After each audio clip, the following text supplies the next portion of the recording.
നമ്മൾ ഇന്നത്തെ ടോപ്പിക് എന്ന് പറയുന്നത് rational reconstruction of history in India എന്നുള്ളതാണ്. Rational reconstruction of history in India എന്നുള്ളത് നമ്മുടെ ഏൻഷ്യൻ്റ് ഹിസ്റ്ററിയായിട്ട് ബന്ധപ്പെട്ടിരിക്കുന്ന ഒരു വിഷയമാണ്. ഇന്ത്യയുടെ ഏൻഷ്യൻ്റ് കാലത്ത്, പുരാതന കാലത്ത് ബൗദ്ധമരിയൻ പീരീഡുമായിട്ട് ബന്ധപ്പെട്ട്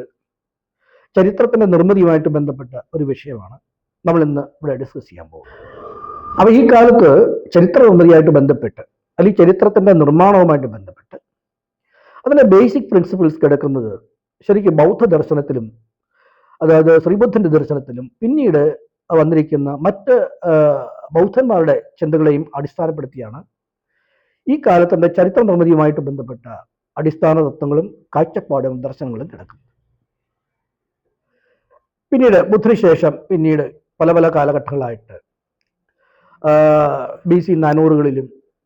BC 200-കളിലും BC 300-കളിലും പിന്നീട് AD കനിഷ്കന്റെ കാലത്തും ഹർഷവർദ്ധന്റെ കാലത്തും ഉണ്ടായിരുന്ന ബുദ്ധിസ്റ്റ് കൗൺസിലുകളിലൂടെയാണ് ഈ ദർശനത്തിൻ്റെ രാഷ്ട്രനിർമ്മാണവുമായിട്ട് ബന്ധപ്പെട്ട അല്ലെങ്കിൽ ചരിത്ര നിർമ്മാണവുമായിട്ട് ബന്ധപ്പെട്ട അതിൻ്റെ ദർശനങ്ങളും അതിൻ്റെ പ്രിൻസിപ്പിൾസും അതിൻ്റെ കാഴ്ചപ്പാടുകളെല്ലാം രൂപപ്പെട്ടു വന്നത്. ഉദാഹരണമായിട്ട് നമ്മൾ പറയുകയാണെങ്കിൽ ബുദ്ധന് ശേഷം വന്നിരിക്കുന്ന ആദ്യമായിട്ടുണ്ടായ ബുദ്ധിസ്റ്റ് കൗൺസിലിൽ ബുദ്ധൻ്റെ ദർശനത്തെയും ബുദ്ധൻ്റെ ദർശനമായിട്ട് ബന്ധപ്പെട്ട എല്ലാ ടെക്സ്റ്റുകളുടെയും അതുമായിട്ട് ബന്ധപ്പെട്ട എല്ലാ ലിറ്ററേച്ചറിനെയും സമാഹരിക്കുകയും ചർച്ച ചെയ്യുകയും അങ്ങനെ അതുമായിട്ട് ബന്ധപ്പെട്ട് ഓർഗനൈസ് ചെയ്തുന്ന ഒരു ഒരു ഒരു ഒരു പ്രവർത്തനമാണ് ഒന്നാം ബുദ്ധിസ്റ്റ് കൗൺസിലിൽ കൈകാര്യം ചെയ്തുകൊണ്ട്. രണ്ടാമത്തെ ബുദ്ധിസ്റ്റ് കൗൺസിലിൽ പ്രധാനമായിട്ടും ചെയ്തത് ഈ ബുദ്ധിസ്റ്റ് കൗൺസിൽ ബുദ്ധമതവുമായിട്ട് ബന്ധപ്പെട്ട് ബുദ്ധമതത്തിൻ്റെ ദർശനങ്ങൾ എന്തൊക്കെയാണ്, അതിൻ്റെ സദാചാരപരമായ പ്രിൻസിപ്പിൾസ് എന്തൊക്കെയാണ്, അതിൻ്റെ സാമൂഹ്യമായ തത്വങ്ങളും കാഴ്ചപ്പാടുകളും എന്തൊക്കെയാണ്, ഓരോ വ്യക്തിയും സമൂഹം എങ്ങനെയാണ് ജീവിക്കേണ്ടത്, വ്യക്തിയുടെയും സമൂഹത്തിൻ്റെ വെർച്യൂസും കാഴ്ചപ്പാടുകളും എങ്ങനെയാണ് എന്നുള്ളതിനെ കുറിച്ചാണ് സെക്കൻഡ് ബുദ്ധിസ്റ്റ് കൗൺസിൽ ഡിസ്കസ് ചെയ്യുന്നത്. എന്നാൽ മൂന്നാമത്തെ ബുദ്ധിസ്റ്റ് കൗൺസിൽ അശോകന്റെ കാലത്താണ് നടന്നിരുന്നത്. അശോകന്റെ കാലത്ത് നടത്തിയ ഈ ബുദ്ധിസ്റ്റ് കൗൺസിലിൽ പ്രധാനമായിട്ടും ചെയ്തിരുന്നത് നമ്മൾ ആദ്യം പറഞ്ഞിരുന്ന ഒന്നാം ബുദ്ധിസ്റ്റ് കൗൺസിലെയും അല്ലെങ്കിൽ രണ്ടാം ബുദ്ധിസ്റ്റ് കൗൺസിലെയും ചർച്ചാ വിഷയത്തിന് ശേഷം മൗര്യൻ എംപയറുമായിട്ട് ബന്ധപ്പെട്ട് അതിൻ്റെ രൂപീകരണവും അതിൻ്റെ നിയമങ്ങളും അതിൻ്റെ സദാചാരങ്ങളും അതിൻ്റെ സാമൂഹികവും രാഷ്ട്രീയവുമായ കാഴ്ചപ്പാടുകളും അല്ലെങ്കിൽ അതിൻ്റെ രാഷ്ട്ര നിർമ്മാണവുമായിട്ട് ബന്ധപ്പെട്ട തത്വങ്ങളുടെയും അടിസ്ഥാന പ്രമാണങ്ങളുടെയും ഒരു വിഷയമാണ് ഈ മൂന്നാം കൗൺസിലിൽ ഡിസ്കസ് ചെയ്യപ്പെട്ടിരിക്കുന്നത്.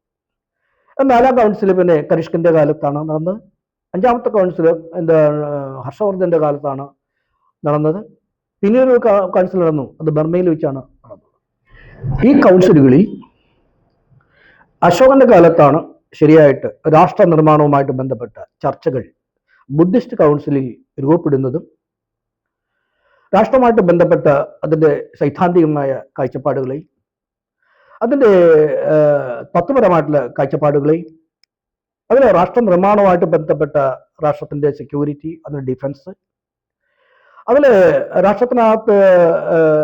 ജീവിക്കുന്ന ജനങ്ങളുടെ സുരക്ഷിതത്വം, ജനങ്ങളുടെ അവകാശങ്ങൾ, അതുപോലെ സദാചാരം, അതുപോലെ നിയമങ്ങൾ എങ്ങനെയായിരിക്കണം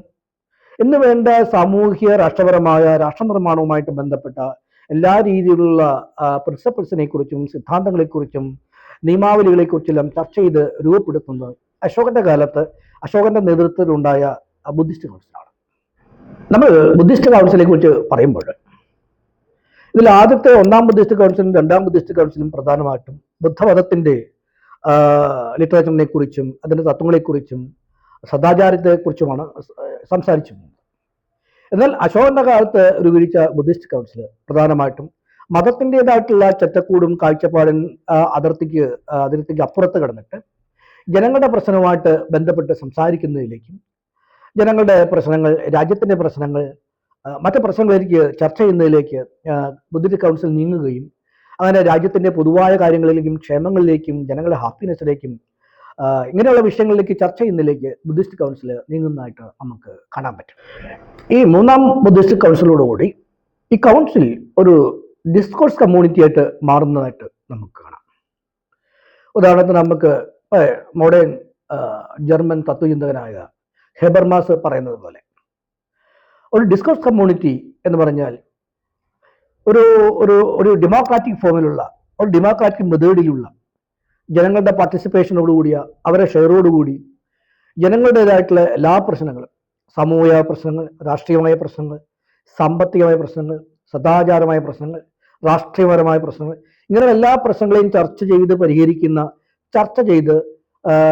ഒരു തീരുമാനത്തിലെത്തുന്ന, എല്ലാവരും ഒരു കൺസെഷനിലെത്തുന്ന, എല്ലാവരും എഗ്രിമെന്റിലെത്തുന്ന ഒരു കമ്മ്യൂണിറ്റി ആയിട്ട് ഈ ബുദ്ധിസ്റ്റ് കൗൺസിൽ മാറുന്നതായിട്ട് നമുക്ക് കാണാൻ പറ്റും. ഇങ്ങനെയുള്ള കൗൺസിലുകളാണ് നമ്മൾ ഡിസ്കോഴ്സ് കമ്മ്യൂണിറ്റി എന്ന് പറയുന്നത്. ഈ ഡിസ്കോഴ്സ് കമ്മ്യൂണിറ്റി അഥവാ നമ്മൾ ഈ പറയുന്ന ബുദ്ധിസ്റ്റ് കൗൺസിൽ പിന്നീട് ഒരു ഡെമോക്രാറ്റിക് കമ്മ്യൂണിറ്റി ആയിട്ട് നമുക്ക് മാറുന്നതായിട്ട് കാണാം, ഒരു ഡെമോക്രാറ്റിക് സൊസൈറ്റി ആയിട്ട് നമുക്ക് മാറുന്നതായിട്ട് കാണാം. ഈ കൗൺസിൽ, ഈ ബുദ്ധിസ്റ്റ് കൗൺസിൽ ഒരു ഡിസ്കോഴ്സ് കമ്മ്യൂണിറ്റി ആയിട്ട് മാറുകയും ഈ ഡിസ്കോഴ്സ് കമ്മ്യൂണിറ്റി പിന്നീട് ഒരു ഡെമോക്രാറ്റിക് കൗൺസിലായിട്ട് മാറുകയും രാജ്യത്തിൻ്റെ എല്ലാ ഭാഗത്തുള്ള പ്രധാനപ്പെട്ട പണ്ഡിതന്മാരും സന്യാസിമാരും ബുദ്ധിസ്റ്റുകളും അല്ലെങ്കിൽ രാജ്യഭരണത്തിൽ പങ്കെടുക്കുന്ന പ്രധാനപ്പെട്ട എല്ലാ പ്രിൻസുകളും കിങ്ങുകളെല്ലാം പങ്കെടുക്കുന്ന ജനങ്ങളുടെ എല്ലാം പ്രധാനപ്പെട്ട റെപ്രസെൻറ്റേഷൻ ഉൾക്കൊള്ളുന്ന ഒരു കൗൺസിലായിട്ട് മാറുകയും നമ്മൾ ഇന്ന് കാണുന്ന രീതിയിലുള്ള ലെജിസ്ലേറ്റർ പോലെയും അല്ലെങ്കിൽ പാർലമെന്റ് പോലെയും ജനങ്ങളെല്ലാം റെപ്രസെന്റ് ചെയ്യുന്ന ഒരു പൊതു ബോഡിയായിട്ട് മാറുകയും ചെയ്ത കൗൺസിലാണ് അശോകന്റെ കാലത്ത് ബുദ്ധിസ്റ്റ് കൗൺസിൽ നമ്മൾ കാണുന്നത്.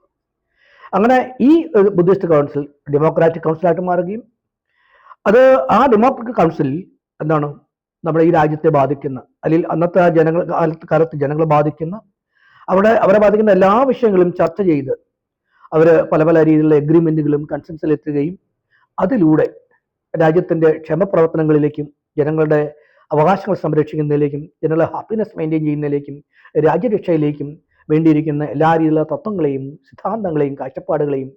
രൂപപ്പെടുത്തുകയും അങ്ങനെ രാജ്യത്തിന്റെ നിർമ്മാണവും രാജ്യ പുരോഗതിയിലേക്കും നീങ്ങുന്നതിലേക്കും ഈ ബുദ്ധിസ്റ്റ് കൗൺസിൽ പ്രവർത്തിക്കുന്നതും രൂപപ്പെടുന്നതായിട്ടാണ് നമ്മൾ.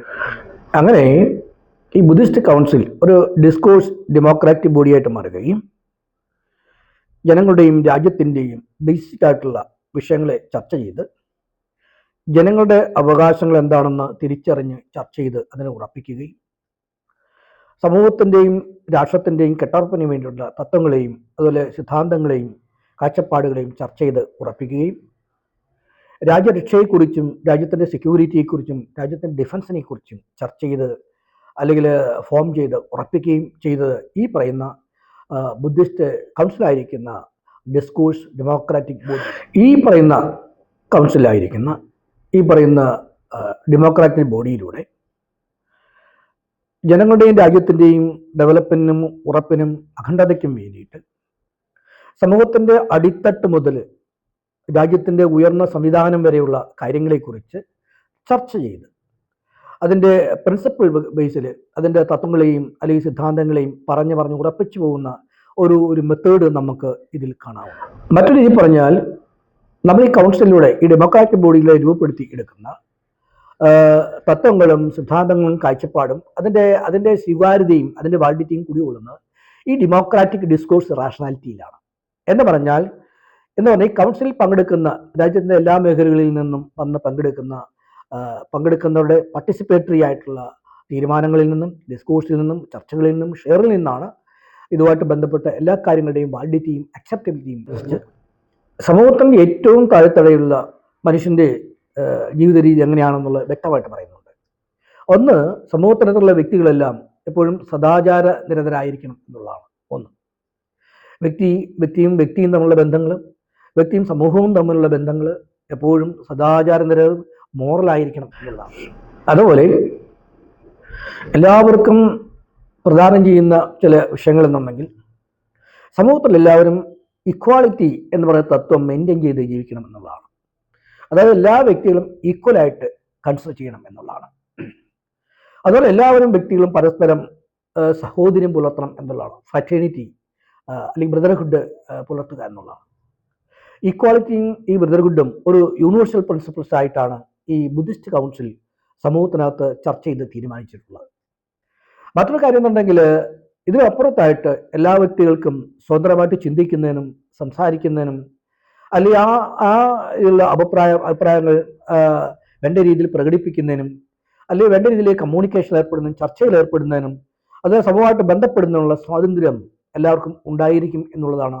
ഈ കൗൺസിലിന്റെ മറ്റൊരു ധാരണ. നമ്മളിന്ന് മോഡേൺ ഡെമോക്രസിയിലെ കോൺസ്റ്റിറ്റ്യൂഷനിൽ കാണുന്നത് പോലെ അതിൻ്റെ ബേസിക് പ്രിൻസിപ്പിൾ ആയിരിക്കുന്ന ഇക്വാളിറ്റി, ഫ്രാറ്റേണിറ്റി, ഫ്രീഡം എന്നീ ആശയങ്ങൾ ഈ നമ്മൾ പറയുന്ന ഈ ഏൻഷ്യൻ്റ് ബുദ്ധിസ്റ്റ് മൗര്യൻ പീരീഡിൽ ബുദ്ധിസ്റ്റ് കൗൺസിൽ അത് ശരിയായിട്ട് ചിന്തിച്ച് ഉറപ്പിച്ച് ഡെവലപ്പ് ചെയ്യുകയും അത് സമൂഹത്തിൻ്റെ പ്രധാനപ്പെട്ട സോഷ്യോ പൊളിറ്റിക്കൽ വെർച്യൂസ് അല്ലെങ്കിൽ സോഷ്യോ പൊളിറ്റിക്കൽ പ്രിൻസിപ്പിളായിട്ട് അംഗീകരിക്കുകയും ചെയ്തു എന്നുള്ളത് നമുക്ക് കാണാവുന്നതാണ്. ഇത് സമൂഹത്തിൻ്റെ ശരിയായിട്ടുള്ള സുഗമമായിട്ടുള്ള സ്മൂത്തായിട്ടുള്ള വളർച്ചയ്ക്കും പുരോഗതിക്കും ജനങ്ങളുടെ ക്ഷേമത്തിനും ഇങ്ങനെയുള്ള പ്രിൻസിപ്പിൾ വളരെ അനിവാര്യമാണെന്നുള്ള കാര്യം അന്നത്തെ ചിന്തകന്മാർ ഈ ബുദ്ധിസ്റ്റ് കൗൺസിൽ ചർച്ച ചെയ്യും. അപ്പോൾ ഈ ബുദ്ധിസ്റ്റ് ഡെമോക്രാറ്റിക് ബോഡി ചിന്തിച്ച് ചർച്ച ചെയ്ത് ഉറപ്പിച്ചിരിക്കുന്ന ഈ ബേസിക് പ്രിൻസിപ്പിൾസിനെതിരെ വന്നിരിക്കുന്ന അല്ലെങ്കിൽ വരാനിരിക്കുന്ന അല്ലെങ്കിൽ വന്നുകൊണ്ടിരിക്കുന്ന ചില വിവേചനപരമായ ചില ഡിഫറൻസുകളും ചില വിവേചനമായ പ്രവർത്തികളായിരിക്കുന്ന ചില കാഴ്ചപ്പാടുകളെ ഈ ബുദ്ധിസ്റ്റ് കൗൺസിൽ മുഖേന മൗര്യൻ എംപയർ ദേശത്ത് നിന്ന് കംപ്ലീറ്റ് നിരോധിക്കാൻ കാരണമായിട്ടുണ്ട്. അതായത് നമ്മൾ പറഞ്ഞു വരുന്ന പോലെ ഈ ചാതുർവർണ്ണ്യത്തിൻ്റെ പ്രാക്ടീസ് കംപ്ലീറ്റ് നിരോധിക്കണമെന്ന് ബുദ്ധിസ്റ്റ് കൗൺസിൽ തീരുമാനമെടുത്തിട്ടുണ്ട്. അതുപോലെ റേസിസം പോലുള്ള വർണ്ണവിവേചനം പോലുള്ള പ്രാക്ടീസ് ബുദ്ധിസ്റ്റ് മൗര്യൻ ദേശങ്ങളിൽ എങ്ങും പ്രാക്ടീസ് ചെയ്യാൻ പാടില്ല എന്നുള്ള നിർദ്ദേശങ്ങൾ വന്നിട്ടുണ്ട്. അതുപോലെ നമ്മൾ പറയുന്ന പോലെ ഇന്ന് പോലെ നമ്മൾ കാണുന്ന വിവേചനപരമായ ജാതി വ്യവസ്ഥകളൊന്നും തന്നെ തൊഴിലിൻ്റെയോ അല്ലെങ്കിൽ വ്യക്തിയുടെയോ അല്ലെങ്കിൽ മറ്റു രീതിയിലുള്ള ഒരു വിവേചനവും സമൂഹത്തിനകത്ത് വരാൻ പാടില്ല എന്നുള്ള രീതിയിൽ ഉള്ള ചർച്ചകളും തീരുമാനങ്ങളും വരികയും ബൗദ്ധധർമ്മത്തിന് അനുകൂലമായിട്ടും അതിൻ്റെ അടിസ്ഥാനത്തിൽ നിന്ന് രൂപപ്പെടുന്ന ഈ പ്രിൻസിപ്പിൾസ് മാത്രമേ, അതായത് നമ്മൾ പറഞ്ഞിരിക്കുന്നത് പോലെ ഇക്വാളിറ്റി എന്ന് പറയുന്ന പ്രിൻസിപ്പിളും അല്ലെങ്കിൽ ഫ്രറ്റേണിറ്റി എന്ന് പറയുന്ന പ്രിൻസിപ്പിളും ഫ്രീഡം എന്ന് പറയുന്ന പ്രിൻസിപ്പിളും അത് അതിൻ്റെതായുള്ള തനിമയിൽ തന്നെ വർക്ക് ചെയ്ത് സമൂഹം പ്രവർത്തിക്കണമെന്നും മുന്നോട്ട് പോകണം, അത് പുരോഗതിയിലേക്കും ഐശ്വര്യത്തിലേക്കും നീങ്ങണമെന്നാണ് ഈ ബുദ്ധിസ്റ്റ് ഡെമോക്രാറ്റിക് ബോഡി തീരുമാനിച്ച് എല്ലായിടത്തും അത് വിളംബരം ചെയ്തിരിക്കുന്നു. ഈ ബേസിക് ആയിട്ടുള്ള നമ്മൾ പറഞ്ഞിരിക്കുന്ന പ്രിൻസിപ്പിൾ കൂടാതെ നമ്മുടെ സമൂഹത്തിന്, വ്യക്തിക്കും സമൂഹത്തിനും അതിന് ജീവിക്കാനുള്ള ചില സാഹചര്യങ്ങൾ, ചില അനിവാര്യമായ സാഹചര്യങ്ങൾ പൊതുവായിട്ട് ആവശ്യമാണെന്നുള്ളതാണ് ഈ ബുദ്ധിസ്റ്റ് കൗൺസിൽ ചർച്ച ചെയ്ത് തീരുമാനിക്കുന്നത്. അതായത് ബുദ്ധിസ്റ്റ് മൗര്യൻ പീരീഡിൽ അതിൻ്റെ ദേശത്ത് അല്ലെങ്കിൽ ആ സാമ്രാജ്യത്തിനകത്ത് ജീവിക്കുന്ന എല്ലാവർക്കും, വ്യക്തിക്കും സമൂഹത്തിനും ജീവിക്കാനുള്ള അവകാശങ്ങൾ എല്ലാവർക്കും ഉണ്ട് എന്നും അതാർക്കും നിഷേധിക്കാനുള്ള അവകാശമില്ല എന്നും മാത്രമല്ല അങ്ങനെ ജീവിക്കാനുള്ള അവകാശത്തെ മെയിൻറ്റെയിൻ ചെയ്ത് മുന്നോട്ട് പോകുന്നുള്ള ഭൗതികമായ സാഹചര്യങ്ങൾ എല്ലാവർക്കും ഒരുപോലെ ബാധകമാക്കണമെന്നുള്ള ഒരു തത്വം പൊതുവെ അംഗീകരിക്കപ്പെട്ടിട്ടുണ്ട്. മാത്രമല്ല ഈ വ്യക്തിക്കും അല്ലെങ്കിൽ ജീവിക്കാനുള്ള സാഹചര്യത്തെ പ്രൊട്ടക്ട് ചെയ്തുകൊണ്ട് അതിനെ പ്രൊട്ടക്ട് ചെയ്യുകയും അല്ലെങ്കിൽ അതിന് സംരക്ഷണവും പ്രൊമോഷനും കൊടുക്കുന്നതിന് വേണ്ടിയിട്ടുള്ള ഒരു സെക്യൂരിറ്റി വ്യക്തികൾക്ക് സ്വയമായിട്ടും അല്ലെങ്കിൽ സമൂഹം പരസ്പരവും രാഷ്ട്രവും സംവിധാനം അല്ലെങ്കിൽ രാഷ്ട്രത്തിൻ്റെ സംവിധാനത്തിൽ സഹായകമായിരിക്കണം എന്നുള്ളൊരു കാഴ്ചപ്പാടും ഇതിനകത്ത് ഡിസ്കസ് ചെയ്ത് തീരുമാനിക്കുകയും അങ്ങനെ മനുഷ്യന് എല്ലായിടത്തും യാത്ര ചെയ്യുന്നതിനും അവന് ഇഷ്ടപ്പെട്ട തൊഴിൽ ചെയ്യുന്നതിനും ഇഷ്ടപ്പെട്ട കാര്യങ്ങളിൽ ഏർപ്പെടുന്നതിനും അതുപോലെ ഇഷ്ടപ്പെട്ട ജീവിത രീതിയിൽ ജീവിക്കുന്ന സ്വാതന്ത്ര്യവും കിട്ടണമെന്നും ഈ പറയുന്ന ബുദ്ധിസ്റ്റ് കൗൺസിൽ ചർച്ച ചെയ്ത് തീരുമാനിക്കുന്നതായിട്ട് നമുക്ക് കാണാൻ പറ്റുന്നതാണ്. നമ്മൾ ഈ പറഞ്ഞിരിക്കുന്ന മനുഷ്യന്റെ ബേസിക് ആയിട്ട് വ്യക്തിയുടെയും സമൂഹത്തിൻ്റെയും ജീവിക്കാനുള്ള ഈ പറയുന്ന അവകാശങ്ങളെ, അനിവാര്യമായിരിക്കുന്ന അവകാശങ്ങളെ ബുദ്ധിസ്റ്റ് കൗൺസിൽ മുഖേന അത് ചർച്ച ചെയ്യുകയും പറഞ്ഞുറപ്പിക്കുകയും അത് പ്രമാണങ്ങളായിട്ട് അംഗീകരിക്കുകയും അങ്ങനെ സമൂഹത്തിലുടനീളം അല്ലെങ്കിൽ ബുദ്ധിസ്റ്റ് മൗര്യൻ സാമ്രാജ്യത്ത് എല്ലാവർക്കും ജീവിക്കുന്നുള്ള ഒരു അവകാശ പത്രികയായി തന്നെ സമൂഹവും രാജ്യവും അംഗീകരിക്കുകയും അത് ജനങ്ങളിലേക്ക് അത് പ്രദാനം ചെയ്യുന്നതായിട്ടായിട്ട് നമുക്ക് കാണാൻ പറ്റും. മനുഷ്യന്റെ ജീവിക്കാനുള്ള സാഹചര്യങ്ങളും അവകാശങ്ങളും സംരക്ഷിക്കണം എന്ന് പറയുന്നത് പോലെ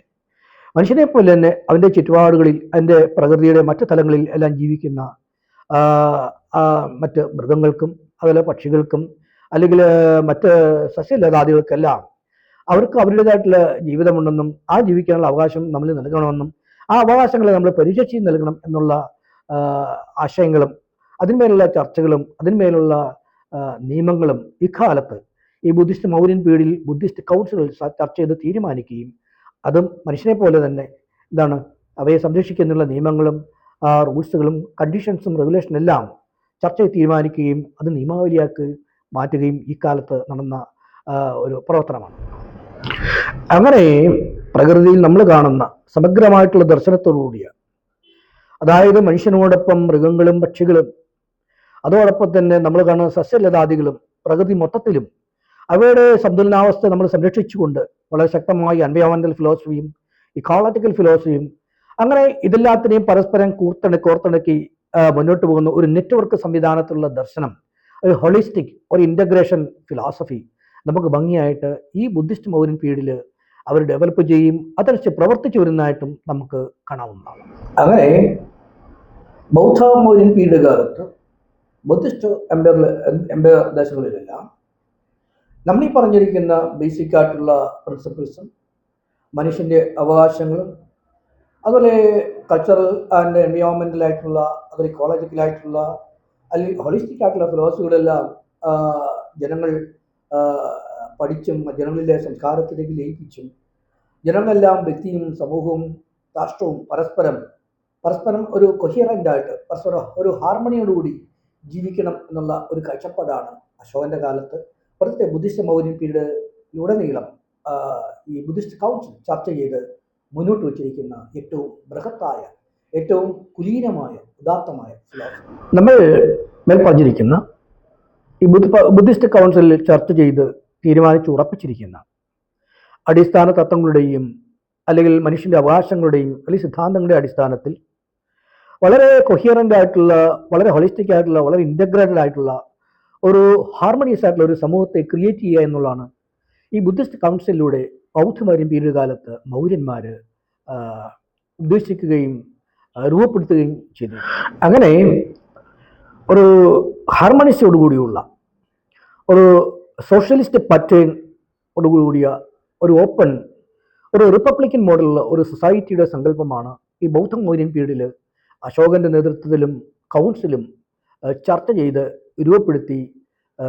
മുന്നോട്ട് വന്നു. ഈ സോഷ്യലിസ്റ്റ് പാറ്റേണിലുള്ള സൊസൈറ്റി എന്ന് പറഞ്ഞാൽ ഈക്വലി ഷെയറബിൾ ആയിട്ടുള്ള, ഈക്വലി പാർട്ടിസിപ്പേറ്റഡ് ആയിട്ടുള്ള, അതിൽ ഈക്വലായിട്ട് എല്ലാവർക്കും നന്മ ചെയ്യുന്ന, പ്രയോജനം ചെയ്യുന്ന രീതിയിലുള്ള മെത്തേഡും ടെക്നിക്സും ചർച്ചയും